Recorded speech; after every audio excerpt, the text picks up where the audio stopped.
नमस्कार दोस्तों, मैं नीतीश कुमार ट्रस्ट इंस्टीट्यूट की ओर से CUET की तैयारी में आपकी सहयोगी भूमिका निभाते हुए पॉलिटिकल साइंस का तीसरा वीडियो आपके सामने प्रस्तुत करने जा रहा हूं। मुझे आशा है कि पहला 2 वीडियो ज़रूर पसंद आया होगा, तीसरा भी ज़रूर पसंद आएगा। दोस्तों, आपके बहुमूल्य समय को बर्बाद न करते हुए मैं सीधे क्वेश्चन पर आ रहा हूं। पहला क्वेश्चन, केंद्र की कांग्रेस सरकार ने केरल की कम्युनिस्ट सरकार को कब बर्खास्त कर दिया था? केंद्र की कांग्रेस सरकार ने केरल की कम्युनिस्ट सरकार को कब बर्खास्त कर दिया था? पहला ऑप्शन है 1957, 1959, 1960 और 1958। तो इसका आंसर होगा 1959। क्या होगा? 1959, 1959। ठीक है। एक्चुअल में हुआ था कि दूसरी जो चुनाव हुआ था लोकसभा का, उसमें केरल में भारतीय कम्युनिस्ट पार्टी की सरकार बनी थी और इसी सरकार को बर्खास्त कर दी थी कांग्रेस की सरकार ने। ठीक है। तो इसीलिए यहाँ क्वेश्चन है कि केंद्र की कांग्रेस सरकार ने केरल की कम्युनिस्ट सरकार, केरल में कौन सी सरकार बनी थी? भारतीय कम्युनिस्ट पार्टी की सरकार। उस समय केरल विधानसभा की कुल सदस्य संख्या कितनी थी? 126, जिसमें कम्युनिस्ट पार्टी ने 60 सीटें प्राप्त की थी। अगला क्वेश्चन, केरल की कम्युनिस्ट सरकार को 1959 में किस अनुच्छेद के अंतर्गत बर्खास्त कर दिया गया था? तो इसका आंसर क्या होगा? अनुच्छेद 356, अनुच्छेद 357, अनुच्छेद 358, अनुच्छेद 359। तो इसका आंसर होगा अनुच्छेद 356। ठीक है, राष्ट्रपति शासन का उल्लेख है। अगला क्वेश्चन, संविधान प्रदत्त आपातकालीन शक्तियों के दुरुपयोग का पहला उदाहरण केंद्र के किस फैसले में दिखता है? 1959 में केरल के कम्युनिस्ट सरकार के संदर्भ में, 1957 में केरल के कम्युनिस्ट सरकार के संदर्भ में, 1959 के मद्रास के दड़वे मुनेत्र कसगम की सरकार, इनमें से कोई नहीं। तो इसका आंसर क्या होगा? इसका आंसर होगा 1959 में केरल की कम्युनिस्ट सरकार के संदर्भ में आपातकालीन शक्तियों के दुरुपयोग का पहला उदाहरण हमको देखने को मिलता है। ठीक है, जब वहाँ एक लोकतांत्रिक तरीके से चुनी हुई कम्युनिस्ट सरकार को कम्युनिस्ट सरकार को केंद्र की कांग्रेस सरकार ने बर्खास्त कर दिया था। अगला क्वेश्चन, 1959 में केरल में कम्युनिस्ट सरकार को बर्खास्त किए जाने के बाद कम्युनिस्ट कार्यकर्ताओं ने कहाँ प्रदर्शन किया था? त्रिवेंद्रम में, दिल्ली में, बंगाल में, AB दोनों। तो इसका आंसर होगा त्रिवेंद्रम में। त्रिवेंद्रम में विरोध प्रदर्शन किया था। अगला क्वेश्चन, अगस्त 1959 में त्रिवेंद्रम में कम्युनिस्ट कार्यकर्ताओं के विरोध प्रदर्शन का नेतृत्व कौन कर रहा था? EMS नाम्बुद्रिपाद, AK Antony, R Shankar और K करुणाकरन। तो इसका आंसर होगा EMS नम्बुद्रिपाद। ठीक है। अगला क्वेश्चन, कांग्रेस के अंदर कांग्रेस सोशलिस्ट पार्टी का गठन कब हुआ? 1934 ईस्वी में, 1935 में, 1936 ईस्वी में, 1937 ईस्वी में। तो इसका आंसर होगा 1934 ईस्वी में। ठीक है, कांग्रेस के अंदर कांग्रेस सोशलिस्ट पार्टी का गठन 1934 में होता है। अगला क्वेश्चन, कांग्रेस के समाजवादियों को मजबूरन कब अलग होकर सोशलिस्ट पार्टी बनानी पड़ी थी? 1934 ईस्वी में, 1935 ईस्वी में, 1936 ईस्वी में, 1948 ईस्वी में। तो इसका आंसर होगा 1948 ईस्वी में। ठीक है, कांग्रेस के समाजवादियों को मजबूरन कब अलग होकर सोशलिस्ट पार्टी बनानी पड़ी थी? 1948 ईस्वी में। अगला क्वेश्चन, कांग्रेस के समाजवादी क्यों कांग्रेस से अलग हो गए थे? झगड़ा के कारण, दोहरी सदस्यता को रोकने के कारण, समाजवादी जन आंदोलन के कारण या BC दोनों? तो इसमें आंसर होगा B नंबर, दोहरी सदस्यता को रोकने के लिए। कांग्रेस ने एक कानून बनाकर प्रस्ताव पारित करके दोहरी सदस्यता को रोक दिया था, जिसके कारण जो समाजवादी दल है वो कांग्रेस के सदस्य न बन सके और कांग्रेस के सदस्य समाजवादी दल को सदस्य न बन सके। इसी कारण, ठीक है, समाजवादी जो थे वो कांग्रेस से अलग हो गए थे। अगला क्वेश्चन, कांग्रेस ने कब घोषणा कर दी कि उसका लक्ष्य समाजवादी बनावट वाले समाज की रचना करना है, जिससे समाजवादियों के लिए दुविधा उत्पन्न हो गई थी? 1955 में यह घोषणा हुई थी, 1956 में या 1957 में या 1958 में? तो यह घोषणा 1955 में हुई थी। अगला क्वेश्चन, इनमें से कौन समाजवादी विचारधारा के हैं? आचार्य नरेंद्र देव, राम मनोहर लोहिया, अशोक मेहता, उपरोक्त सभी? तो इसका आंसर होगा उपरोक्त सभी। ये सभी जो हैं समाजवादी विचारधारा के हैं। अगला क्वेश्चन, इनमें से कौन समाजवादी विचारधारा के नहीं है? Achyut Patwardhan, Bhagat Singh, Jayaprakash Narayan, Jawaharlal Nehru, MS Joshi, SM. जोशी और उपरोक्त कोई नहीं। तो इनमें से कौन समाजवादी विचारधारा के नहीं है? तो ये सभी विचारधारा, ये सभी लोग समाजवादी विचारधारा के लोग हैं, इसलिए इसका आंसर होगा उपरोक्त में कोई नहीं। अगला क्वेश्चन, कांग्रेस सोशलिस्ट पार्टी के संस्थापक कौन है? आचार्य नरेंद्र देव, राम मनोहर लोहिया, जयप्रकाश नारायण, उपरोक्त सभी। तो ये सभी कांग्रेस सोशलिस्ट पार्टी के संस्थापक हैं, इसलिए इसका आंसर होगा उपरोक्त सभी।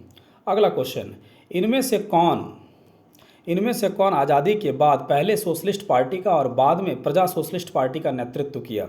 आचार्य नरेंद्र देव, पंडित जवाहरलाल नेहरू, अरुणा अशरफ अली, अबुल कलाम आज़ाद। इसका आंसर होगा आचार्य नरेंद्र देव। सबसे ये आज़ादी के बाद पहले सोशलिस्ट पार्टी का और बाद में प्रजा सोशलिस्ट पार्टी का नेतृत्व किया। अगला क्वेश्चन, निम्न में किन देशों के संविधान में सिर्फ एक ही पार्टी को देश के शासन की अनुमति दी गई है? सीरिया में, क्यूबा में, चीन में, उपरोक्त सभी। इसका आंसर होगा उपरोक्त सभी। दोस्तों, मैं आपको बार बार यह कह रहा हूं कि मेरा सारा क्वेश्चन एनसीईआरटी के पुस्तक से बनाया गया है, ये कहीं से कॉपी और पेस्ट नहीं किया गया, इसलिए इन क्वेश्चन को जरूर बना लें। अगला क्वेश्चन,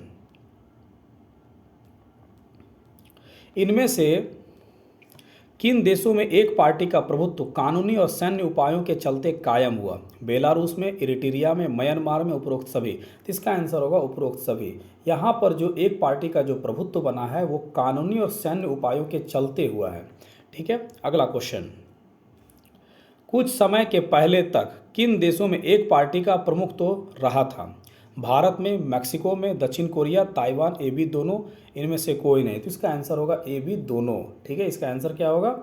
ए बी दोनों, सी नंबर होगा। भारत में भी रहे कांग्रेस लंबे समय तक एक पार्टी का प्रभुत्व रहा, मैक्सिको में भी रहा पीआरआई पार्टी का, दक्षिण कोरिया और ताइवान में भी इसी तरह की स्थिति थी। अगला क्वेश्चन, पीआरआई कहाँ की पार्टी थी? पीआरआई कहाँ की पार्टी थी? फ्रांस की, मैक्सिको की, ब्रिटेन की या बेलारूस की? तो इसका आंसर होगा मैक्सिको की। पीआरआई पार्टी कहाँ है? मैक्सिको की। अगला question, institutional revolutionary party Mexico में कितने सालों तक शासन किया? 50 साल, 60 साल, 70 साल, 80 साल? तो इसका आंसर होगा 60 साल तक। अगला क्वेश्चन,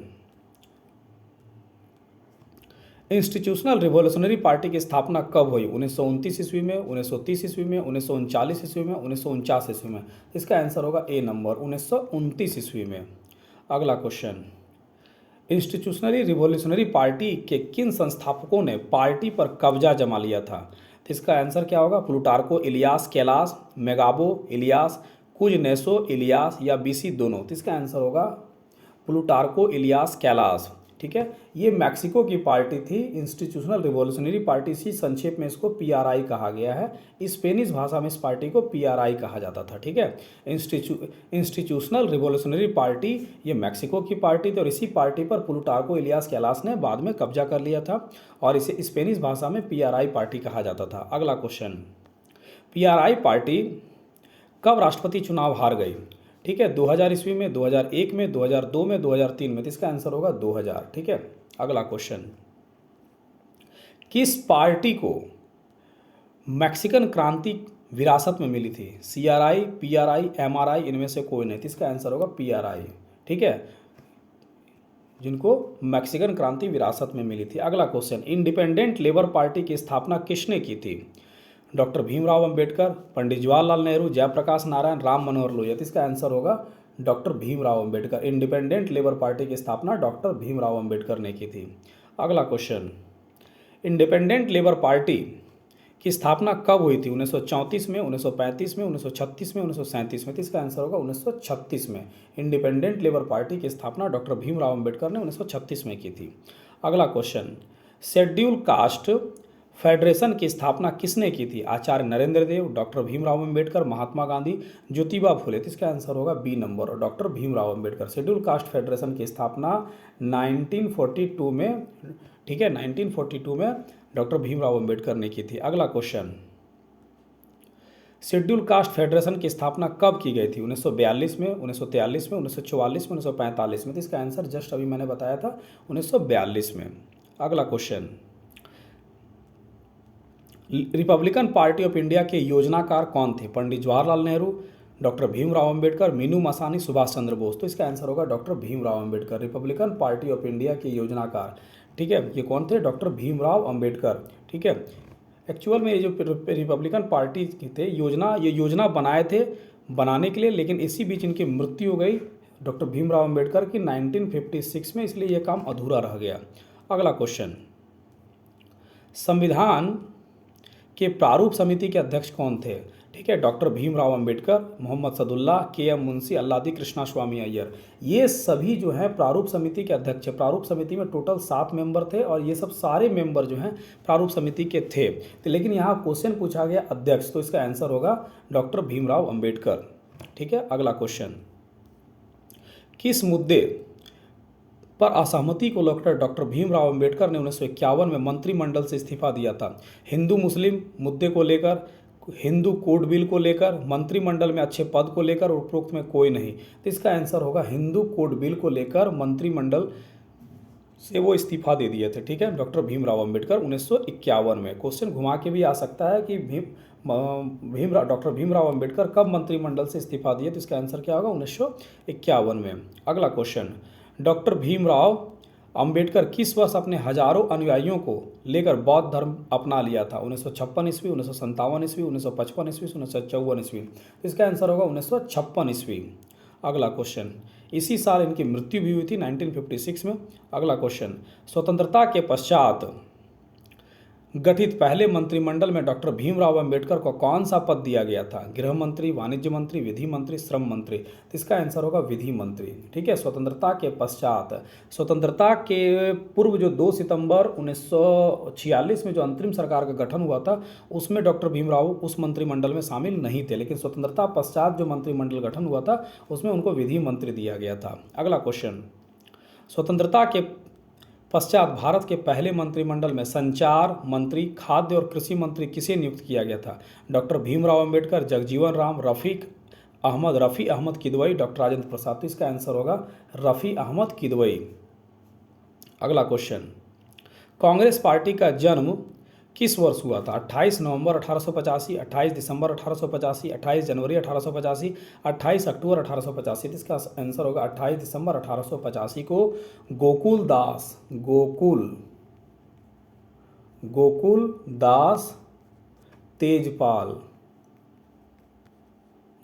दास तेजपाल संस्कृत कॉलेज। कैसा कॉलेज? संस्कृत कॉलेज। ठीक है, गोकुल दास तेजपाल संस्कृत कॉलेज में, ठीक है, मुंबई में इनकी कांग्रेस की स्थापना हुई थी। अगला क्वेश्चन, कांग्रेस से साम्यवादी कब अलग हो गए थे? दिसंबर 1941, दिसंबर 1942, दिसंबर 1946, दिसंबर 1946। तो इसका आंसर होगा दिसंबर 1941 से। कांग्रेस से साम्यवादी कब अलग हो गए थे? एक्चुअल में 1935 से लेकर 1941 तक कांग्रेस साम्यवादी जो थे वो कांग्रेस के अंदर ही रहकर कांग्रेस के साथ मिलकर काम किए थे और दिसंबर 1941 में कांग्रेस से अलग हो गए थे। अगला क्वेश्चन, भारत के किस पार्टी ने तेलंगाना में हिंसक विद्रोह को बढ़ावा दिया था? सोशलिस्ट पार्टी, भारतीय communist party, Congress, Samajwadi party, इनमें से कोई नहीं। तो इसका आंसर होगा भारतीय कम्युनिस्ट पार्टी। अगला क्वेश्चन, भारतीय कम्युनिस्ट पार्टी ने हिंसक क्रांति का रास्ता कब छोड़ा? 1951, 1952, 1953, 1953। एक्चुअल में यहाँ मिस्टेक हुआ है थोड़ा देने में ऑप्शन में, तो इसका आंसर होगा 1951 में। भारतीय कम्युनिस्ट पार्टी हिंसक क्रांति का रास्ता छोड़कर 1951 में भारतीय चुनावी प्रक्रिया में शामिल होने लगे थे। ठीक है, उन्हें यह एहसास हो गया था कि हिंसक क्रांति से वे अपने लक्ष्यों को प्राप्त नहीं कर पाएंगे। अगला क्वेश्चन, भारतीय कम्युनिस्ट पार्टी पहले आम चुनाव में ज़्यादातर समर्थन किस राज्यों में मिला था? आंध्र प्रदेश, पश्चिम बंगाल, बिहार, केरल, उपरोक्त सभी। तो इसका आंसर होगा उपरोक्त सभी। भारतीय कम्युनिस्ट पार्टी को पहले आम चुनाव में इन सभी क्षेत्रों में समर्थन मिला था। अगला क्वेश्चन, भारतीय कम्युनिस्ट पार्टी कब फूट की शिकार हुई? 1964 ईस्वी, 1965, 1966 ईस्वी, 1967। तो इसका आंसर होगा 1964 ईस्वी। अगला क्वेश्चन, भारतीय कम्युनिस्ट पार्टी 1964 में फूट का शिकार का कारण क्या था? चीन और सोवियत संघ के बीच विचारात्मक अंतर, चुनाव मुद्दे को लेकर टकराव, सरकार की कठोर दमनात्मक कार्रवाई, उपरोक्त सभी। तो इसका आंसर होगा चीन और सोवियत संघ के बीच विचाराधारात्मक अंतर के कारण। भारतीय कम्युनिस्ट पार्टी के कुछ सदस्य चीन की विचारधारा को मानकर आगे बढ़ना चाहते थे, जबकि कुछ सदस्य जो है वो रूस की विचारधारा को मानकर आगे बढ़ना चाहते थे। इन्हीं विचारों को मतभेद के कारण दोनों अलग हो गए। कब? 1964 में। भारतीय कम्युनिस्ट पार्टी कब फूट का शिकार हुई? 1964 में। अगला क्वेश्चन, सोवियत संघ की विचारधारा को मानने वाले भारत में किस कम्युनिस्ट पार्टी में रहे? भारतीय कम्युनिस्ट पार्टी, मार्क्सवादी, कांग्रेस, समाजवादी पार्टी, उपरोक्त सभी। इसका आंसर होगा भारतीय कम्युनिस्ट पार्टी। भारतीय कम्युनिस्ट पार्टी सोवियत संघ की विचारधारा को मानकर आगे बढ़ी थी। अगला क्वेश्चन, चीनी साम्यवादी विचारधारा को मानने वाले भारत में किस कम्युनिस्ट पार्टी में रहे? सीपीआईएम, भारतीय कम्युनिस्ट पार्टी, मार्क्सवादी, ए बी दोनों, और भारतीय कम्युनिस्ट पार्टी लेनिनवादी। तो इसका आंसर होगा सी नंबर, ए बी दोनों। इसी का संक्षिप्त नेम है सीपीआईएम। अगला क्वेश्चन, भारतीय जनसंघ का गठन कब हुआ था? 1951 ईस्वी, 1952 ईस्वी, 1953 ईस्वी, 1954 ईस्वी। तो भारतीय जनसंघ का गठन 1951 ईस्वी में हुआ था। अगला क्वेश्चन, भारतीय जनसंघ के संस्थापक अध्यक्ष कौन थे? दीनदयाल उपाध्याय, श्यामा प्रसाद मुखर्जी, मौली चंद्र शर्मा, प्रेमनाथ डोगरा। तो इसका आंसर हो गया श्यामा प्रसाद मुखर्जी। भारतीय जनसंघ के संस्थापक अध्यक्ष होंगे श्यामा प्रसाद मुखर्जी।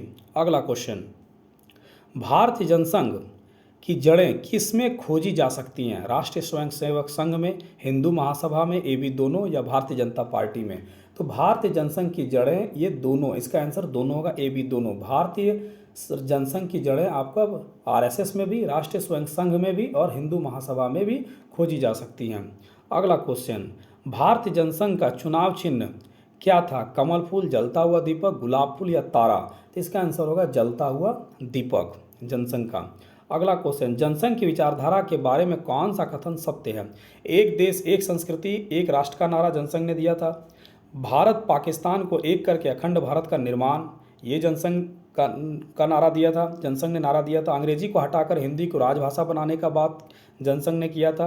धार्मिक और सांस्कृतिक अल्पसंख्यकों को रियायत का विरोध किया था। एक कथा, इनमें से कौन सा कथन सत्य? तो ये सारे कथन सत्य हैं, ये सारे कथन सत्य हैं, इसलिए इसका आंसर होगा ई नंबर। अगला क्वेश्चन, चीन में आणविक परीक्षण कब किया गया था? 1964 ईस्वी, 1965 ईस्वी, 1966 ईस्वी, 1967 ईस्वी। तो इसका आंसर होगा 1964 ईस्वी। चीन ने आणविक परीक्षण कब किया था? परमाणु परीक्षण कब किया था? 1964 ईस्वी में।